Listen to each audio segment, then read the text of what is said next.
এসে হবু শাশুড়িকে নিয়ে পালালো জামাই। এসেছিল পাত্রী দেখতে, কিন্তু একই কাণ্ড, পাত্রীর বদলে পাত্রীর মাকে পছন্দ হলো জামাইয়ের। হবু শাশুড়িও অবশ্য মনে মনে পছন্দ হয়ে গিয়েছিল জামাইকে। ব্যাস, আর কি, সমাজের ঘেরাটোপকে অমান্য করে হবু শাশুড়িকে নিয়ে পালিয়ে গেল। দীর্ঘ 15 বছরে 5টা বা 10টা নয়, প্রেম করেছেন 103 জনের সঙ্গে, কিন্তু জীবন সঙ্গী করতে পারেনি কাউকেই।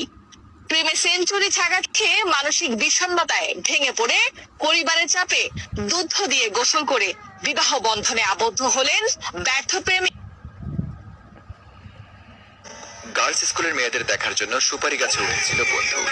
মেয়ে দেখা শেষে সুপারি গাছ থেকে নামার সময় সুপারি গাছে লাগানো পেরেকের সাথে আটকে গেল বন্ধুর দুটো সুপারি। পুলিশ এসে ঘটনাস্থল থেকে উদ্ধার করলো বন্ধুর দুটো ঝুলন্ত সুপারি।